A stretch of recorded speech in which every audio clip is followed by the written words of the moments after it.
coming. I had no idea it was coming as fast as it was.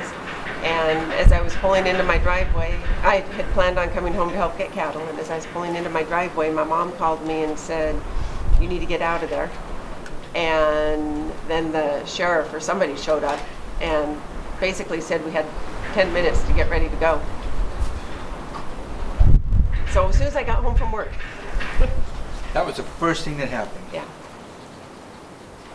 10 minutes. But then you had already gotten those horses over No. there? No. What happened then? What made you realize you needed to get those horses? Because they were closest to the fire. How far? I don't know how far they were. They were close though. I mean, you could feel the heat and the ash. Well, tell me what was going through your mind when you were trying to do that. Not much. Just trying to get the horses caught, get them loaded in the trailer, and keeping my daughter safe. She was helping you. She was helping me. Yeah. Wow. Bless her heart. Wow. Because I think she was pretty scared too. Yeah. By the time I got back here, there must have been half a dozen trucks and trailers here, and people moving livestock out of here, and moving all of our vehicles out of here. Everything. I knew some of them I didn't know. Yeah, a couple of them were friends, and a couple of them were people I'd never met before. I don't even know their names to thank them. Yeah, it was pretty amazing.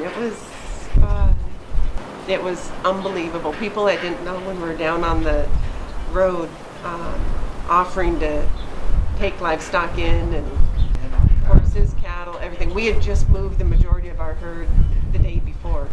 We had just turned irrigation water on that morning, so we were fortunate.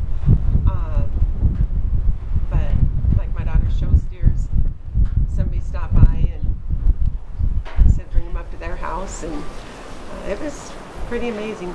Where were they taking the livestock? We just took ours to friends' houses.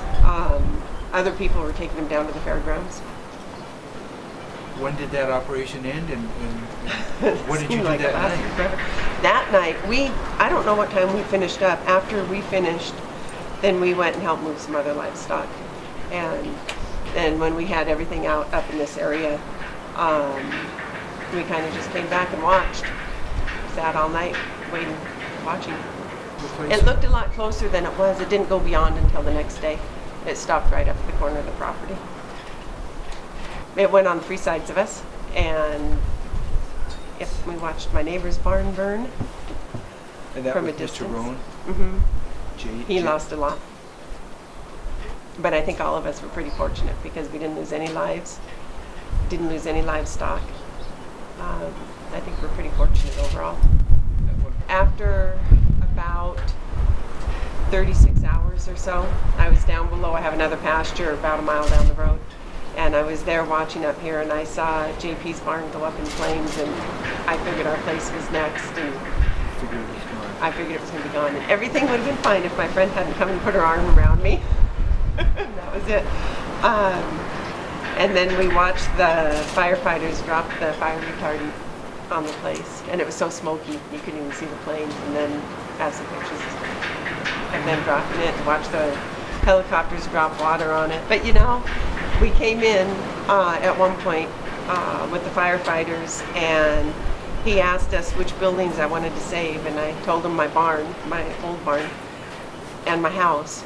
And he radioed up the coordinates and said let everything else burn.